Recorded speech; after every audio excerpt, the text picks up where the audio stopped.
Kasama natin ngayon ang mismong kalihim ng Estado, si Marco Rubio. Nandito siya kasama natin. Ginoong Kalihim, salamat po sa pagbibigay ng inyong oras. Alam ko pong abala kayo at marami kayong kailangang asikasuhin. Pwede ba tayong magsimula sa tanong para sa mga Amerikano na baka hindi maintindihan kung bakit? Ngayon, nais kong talakayin ito ng detalyado at may paliwanan tungkol sa pangangailangan nito ngayon mula nang dumating si Steve Witkoff, ang kinatawan para sa gitnang silangan sa programang ito. Ipinaliwanag niyang hindi makikipagnegosasyon ang mga Iranian sa pagsuko ng kanilang programa ng sandatang nuklear. At ipinagyabang nila na meron silang 460 kilo ng uranium na pinayaman sa 60% na maaaring gawing antas pang-militar, 70% sa loob ng 7 hanggang 12 araw. Noong mga sandaling iyon, tila hindi may iwasan kahit pa may midnight hammer, mananatili silang kapit sa tinatawag na hindi maaalis na karapatan. Ito ang naging punto ng pagbabago. Isa yan sa mga bahagi ng pagbabago. Pero 47 taon na itong ginagawa ng Iran at alam natin kung paano gumagana ang rehimen. Madalas ko nababanggit ang Iran pero hindi ko tinutukoy ang mga tao roon dahil hindi rin nila gusto ang kanilang gobyerno. Rehimen ito ng mga radical na kleriko na itinuturing itong misyon. Mukhang katang-isip pero totoo ito. Isang rehimen na pinamumunuan ng naniniwalang misyon nilang dalhin ang katapusan ng mundo. Ang mga taong ito ay gustong magkaroon ng sandatang nuklear, nag-iipon ng kailangan para dito at gumagawa ng mga rocket na pangmalayuan na kayang umabot sa Zewa. Nakita natin silang nagpakita ng dalawa noong nakaraang linggo. Kahit itinatanggi nila, pinayaman nila ang uranium hanggang 60%. Gaya ng sabi ko, mula 60% hanggang 90% na kailangan sa bomba, aabot lang ng 12-14 araw. Nagmayabang pa silang mayroon pa sila nito, iginigiit nila ang pagpapayaman mula 60% hanggang 70%. Pinakamalaking taga-suporta sila ng terorismo sa rehiyon at mundo. Kaya hindi dapat magkaroon ng sandatang nuklear. Mula pa noong unang araw ng pagkapangulo, malinaw na sinabi ni Pangulong Trump ito. Binanggit rin ito nung bumaba siya sa escalator noong 2015. Sa totoo lang, pinag-uusapan na niya ang banta ng Iran kahit bago pa siya maging kandidato sa pagkapangulo. Hindi niya hahayaan na maging banta ang Iran sa mga Amerikano o sa mga susunod na henerasyon. Kaya kumilos kami na may malinaw na layunin. Wawasakin namin ang kanilang Air Force, nagawa na namin yon. Malaking bahagi nito ay natapos na. Wawasakin din namin ang kanilang Navy na nagawa na rin namin. At sisirain namin ang malaking bahagi ng kanilang mga missile launcher. Malayo na ang arating namin dito, winawasak namin ang kanilang baseng industrial ng depensa, ang mga pabrikang gumagawa ng mga drone at missile. Nasa landas kami para magawa ito. Apat ang aming layunin dahil iyon ang 4 na lugar na maaari nilang pagtaguan upang makabuo ng sandatang nuklear at magbanta sa mundo. Kung nakialam tayo, hindi ito mangyayari kay Pangulong Trump. Nasa oras o mas maaga kami sa lahat ng 4 na layunin, malapit na matapos. Hindi man na yon o bukas pero paparating na. Darating tayo sa puntong maaabot ng ating mga militar ang lahat ng layunin sa misyong ito at ginagawa nila ito ng may pambihirang husay. Isang pangyayaring papasok sa kasaysayan bilang isa sa pinakamagandang operasyong taktikal na modernong panahon. Babalikan natin ang schedule mamaya dahil sabi ninyo ng Pangulo ay linggo, hindi buwan. Natutunan namin na kung may kakayahang nuklear, kailangan mo rin ng sistema ng paghahatid. Pwede mo ba itong ipaliwanag pa? Bago ang Epic Fury, nararamdaman mo at ipinapaliwanag na hindi pa. Laging minamaliit ng mundo ang kakayahan ng Iran, maging sa nuklear o mga balistikong missile. At naramdaman mo na ito ay isang napakadelikadong banta para hindi tugunan sa operasyong ito, mga balistikong missile at ang nuclear na banta ng sabay. Kaya ngayon, nakita natin na may kakayahan at abot sila na mas malaki pa kaysa sa inakala natin noon. Mukhang ngayon ay may kakayahan at abot na sila para makarating ang kanilang mga missile sa Paris at Londres. Totoo ba ito? Tama yan, totoo. Pero itinanggi nila, tandaan mo, tuwing may naririnig ka tungkol sa Iran, ipinapakita mo ang larawan ni Arashi, ang foreign minister nila. Sinungaling ang taong ito. 2 linggo nang itinatanggi niya sa TV na may long-range missiles ang Iran, pero nagpaputok sila ng 2 pagkatapos. Ngayon, hindi namin iniisip na marami sila, pero malapit na silang magkaroon ng marami. Dati ay mayroon sila, sinira natin ang mga pabrika ng produksyon. Ang mga sandatang pinakawalan kamakailan ay kayang tumama hanggang malayo sa Europa. Totoo, nagpaputok sila sa Diego Garcia, isa pumalpak, isa ay pinabagsak, pero tinarget nila ang malayong Diego Garcia. Kaya gumagalaw sila para magkaroon ng misil na makakatama sa mainland ng Estados Unidos. Yun talaga ang plano nila. Balak nilang maging parang Hilagang Korea. Pero hindi ito Hilagang Korea, pinamumunuan ng rehimen na mahirap maintindihan at may problema. Pero ang Iran na pinamumunuan ng Shia clerics na may missile na kayang tumama sa US, papunta na ron sa malapit na inaharap. Iyan ang mangyayari sa huli kung hindi ginawa ni Pangulong Trump ang mga hakbang na ito. Ginoong Kalihim, naniniwala ba kayong tumulong ang Hilagang Korea sa ballistic missile at nuclear program ng Iran? Hindi ako makakapagkomento ng marami maliban sa pagsasabi na wala namang ginagawa ang alinmang gobyerno o bansa para tulungan ang Iran na nakakahadlang sa aming misyon sa kahit anong paraan. Totoo, may mga bansang tumulong sa kanila noon. Bukod dito, tumutulong din ang Iran sa ibang bansa sa pamamagitan ng pagbibigay ng sariling gawa nilang drone, rocket at ibang teknolohiya. Sana maintindihan mo, hirap ang Iran sa malinis na tubig at bagsak ang ekonomiya nila. Mas lalala pa ang sitwasyon pagkatapos nito. Bansa rin ito kung saan nagpoprotesta ang mga tao sa kalsada dahil sa kakulangan ng kalayaan at oportunidad sa ekonomiya. Kinuha nila ang kakaunting pera nila at ginamit lahat iyon sa pagpupundo ng terorismo habang nasa ilalim ng mga sanksyon. Pinalalawak taon-taon ang abot ng long-range na misil, gumagawa ng libo-libo at nag-develop ng mga one-way na drone na pang-atake na ginagamit laban sa mga kapitbahay. Diyan nila inilaan ng pera at balak pa itong ipagpatuloy. Tumanggi sila makipag-usap tungkol sa mga misil, tumanggi pa nga sila makipag-usap tungkol sa terorismo, at tumanggi rin sila makipag-usap tungkol sa pagpapayaman ng uranium. Ipinaglalaban nila ang karapatan nilang magpayaman ng uranium. Yung mga nagsabi na pwede pa itong maiwasan, binigyan ng chance makipag-usap pero tinanggihan o pinadelay nila. Hindi mangyayari yan kay Trump. Hindi niya hayang maging nuclear power ang Iran habang siya ang namumuno, ni pagbantaan ng Zewar na yan man o sa hinaharap. Ginoong Kalihim General, para sa akin, ang pinakamabuti ay ang isang kasunduang na pag-usapan. Paulit-ulit na sinabi at inihayag ng Pangulo sa publiko bago pa man ang martilyo ng hating gabi at ang operasyong Epicong Put.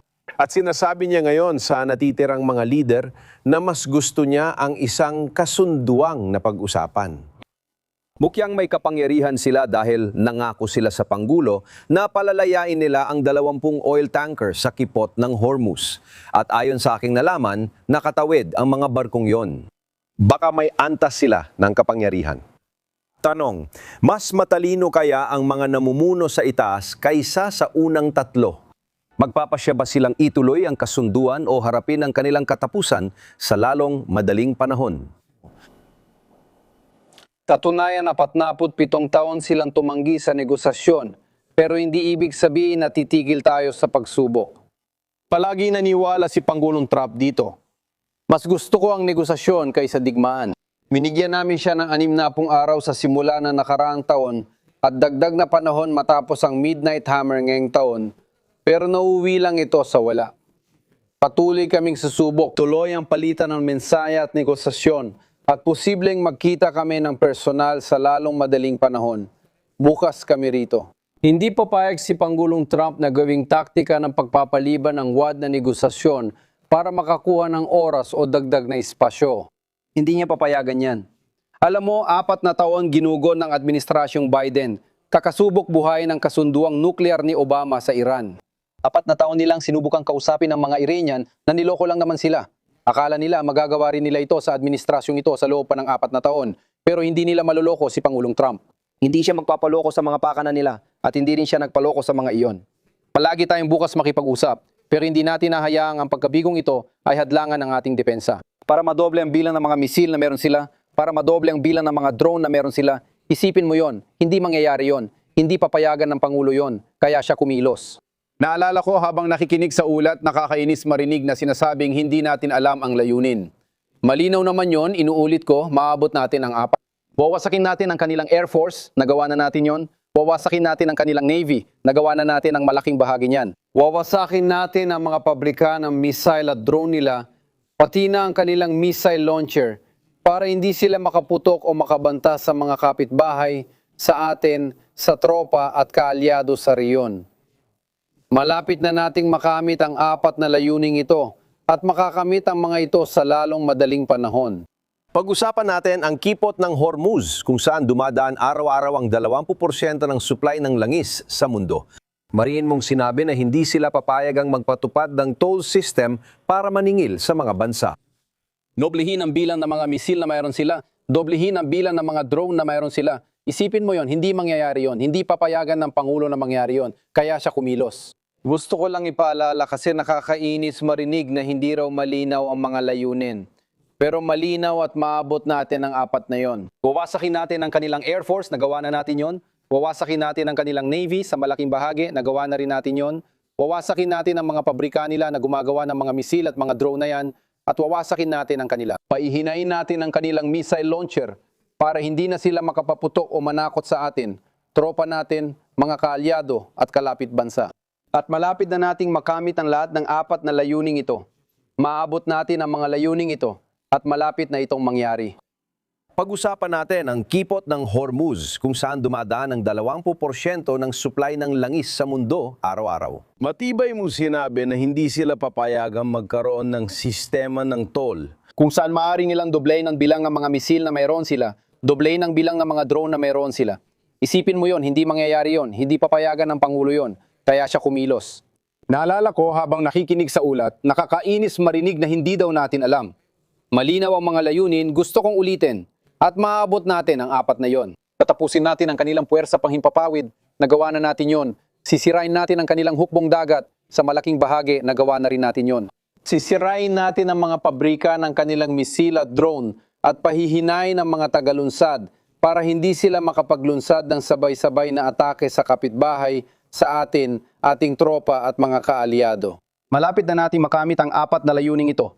Maabot natin ang mga layunin yon at malapit na itong mangyari. Talakay natin ang kipot ng Hormuz. 20% ng pandaigdigang supply ng langis ay dumadaan doon araw-araw. Matibay mong sinabi na hindi sila papayagang magpatupad ng toll system para maningil sa mga bansang nagpapalipat ng milyon-milyong dolyar. Mahalaga ang malayang daloy ng langis sa presyong pangmerkado para sa pandaigdigang ekonomiya.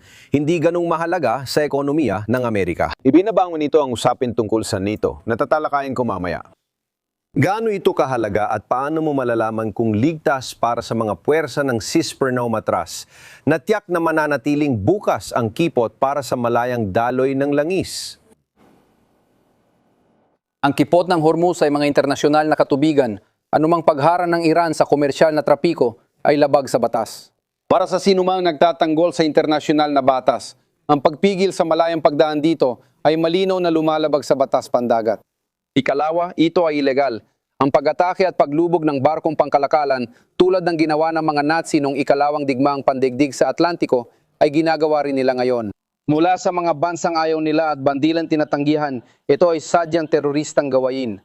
Kaunting enerhiya lang ang nakukuha ng kanluran mula sa kipot ng Hormuz. Nag-i-export ng maraming langis sa mga kaalyado natin mula sa Golpo at umaasa dito ang Asya at Europa, pero kaunti lang ang ating inaasa sa kipot na iyon. Kung magdesisyon ng Iran na maningil ng bayad sa pagdaan o iligal na kontrolin ng kipot ng Hormuz, desisyon ng Pangulo kung tutulong siya. Pero ito ay isang problema para sa buong mundo. Dapat magsalita at harapin ng mga bansa sa mundo ang sitwasyon dahil hindi ito katanggap-tanggap. Yan ang hinihikayat namin. Tungkol sa NATO, sinabi mo na binigo tayo ng ating mga kaalyado tulad ng Espanya, Gran Britanya, Pransya at Italia. At na pagkatapos ng lahat ng ito, muling susuriin natin ang ugnayang iyon. At lalo na dahil tayo ang nagbabayad ng 2/3 ng gastos sa depensa ng NATO. At kung tungkol lang ito sa pantatanggol natin sa Europa, ano ang dapat nating itawag dito? At ano nga ba? Bakit hindi natin magamit ang mga paliparan sa Europa kapag kailangan? Para saan ba talaga ang alyansang ito? At ang alyansa ng NATO ay nangangganib. Sean, malaki ang suporta ko sa NATO noong senador pa ako ni ZMU dahil sa kahalagaan nito hindi lang sa pagtatanggol sa Europa.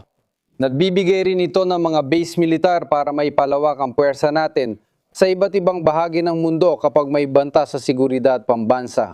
Kung pinipigilan ng NATO ngayon ang paggamit ng mga base na ito para sa interes ng Estados Unidos, nagiging isang panig na lang ang alyansa. Ang NATO ay para lang sa pagtatanggol ng Europa gamit ang ating tropa. Pero di naman tayo humihingi ng airstrike kapag kailangan natin ng tulong. Kung kailangan natin gamitin ang mga base nila at sasabihin nilang hindi pwede, bakit pa tayo nasa NATO? Tanungin mo, bakit tayo gumagastos ng daang bilyon at paglaon trilyong dolyar para sa mga puwersang Amerikano na nakaistasyon lang sa reyon? Kung hindi rin naman pala tayo papayagang gamitin ang mga base sa oras ng pangangailangan. Kaya walang duda na pagkatapos ng labang ito, dapat natin muling suriin ang relasyon na yan at timbangin ang halaga ng NATO para sa atin. Ang desisyon ay nasa presidente at siya ang gagawa nito. Tatapusin natin ang trabaho dito. Tulad ng sinabi ko, malapit na nating makamit ang mga layunin natin sa lahat ng nabanggit ko. Pero sa tingin ko talaga, kailangan nating muling suriin. Kung ang alyansang ito na kapakipakinawang sa bansa ay natutupad pa rin ang layunin nito o naging isang panigdalang ito kung saan Amerika ang nagtatanggol sa Europa. Pero kapag tayo nangangailangan, ipinagkakait sa atin ng mga kaalyado ang karapatang gumamit ng mga base at dumaan sa himpapawid nila. Mga makatuwirang tanong ito na kailangan nating itanong at susuriing mabuti pagkatapos ng labanan. Tayo ang nagbabayad ng 2 katlo ng budget, gumagastos ng $1 trilyong taon-taon. Hihingin ko rin ang inyong pansin.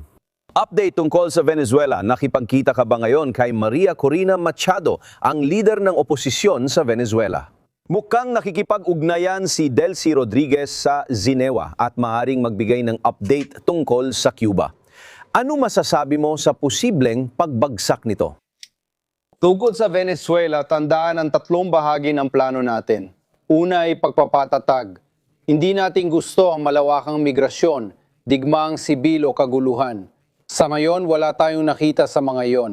Ang ikalawa ay yugto ng pagbangon, kung saan naroroon tayo ngayon. Makikita mo hindi lang ang pagbangon ng ekonomiya ng Venezuela, kundi pati ang kapakipakinabang na pagbangon nito para sa Estados Unidos. Nagpapadala sila ng langis sa refinery natin. Ang mga kitaan ay dineposito sa mga bank account na kontrolado ng Tesoro do Semaírio para sa mamamayang Venezuelano ay tinitiyak na ligtas sa pagnanakaw. Sa pagbawi na ito, daan-daang bilanggong politikal ang pinalaya. Nakita mo ba yon? Ang kasumpa-sumpang bilangguan kung saan nakakulong ang lahat ng bilanggong politikal ay isinara sa loob lamang ng 3 buwan, ang naabot sa Venezuela ay pambihira. Sa huli, dapat magkaroon ng yugto ng transisyon, kailangan magkaroon ng malaya at patas na halalan sa Venezuela, at darating ang panahong iyon, alam mo, hindi ito panghabang buhay, pero kailangan nating maging matiisin, pero hindi rin tayo dapat maging kampante, kaya naman, maganda ang pakiramdam ko sa progreso sa Venezuela. Sa 3 buwan, dapat aminin ng mga pesimista nagsabing papalpak ang lahat matapos dalhin si Maduro sa hustisya na nagkamali sila. Hanggang ngayon, naging maayos ang lahat itong nakaraang 3 buwan sa Venezuela. Trahedya ang kaso ng Cuba, may modelong pang-ekonomiya ito na hindi gumagana saan man. Walang ekonomiya sa Cuba, literal, wala talaga. Sa kasamaang palad, walang kakayahan ng mga pinuno ng gobyerno doon para lutasin ang mga problemang ito. Kailangan ng Cuba ng 2 bagay, mga reformang pang-ekonomiya at mga reformang pang-politika. Hindi maayos ang ekonomiya hanggat di binabago ang sistema ng pamahalaan. Marami silang problema at tiyak na may mga balita pa tungkol dito dahil patuloy kami ng tatrabaho rito. Pinaninindigan niyo po ba na ilang linggo, hindi buwan, na lang at matatapos na ang sigalot na ito? Oo, tingin ko malapit na nating makamit ang mga layunin natin. Ayokong magtakda ng eksaktong panahon pero kaya natin. Kita mo na ang finish line. Ibig sabihin makakamit na natin lahat ng layunin ng Pangulo. Kapag nagawa natin ito, mapipigilan ng Iran sa pagkaroon ng sandatang nuklear, kaya mas magiging ligtas ang mundo at bansa natin. Tungkulin ng Pangulo ang panatiling ligtas sa mga Amerikano. Palagi tayong papanatiling ligtas ni Trump at yan ang ginagawa niya ngayon. Salamat sa Diyos at kumikilos siya dahil maraming naging Pangulo ng Amerika ang nagkaroon ng chance pero wala silang ginawa o pinalala pa ang sitwasyon. Salamat sa pagpunta, kalihim ng Estado Marco Rubio.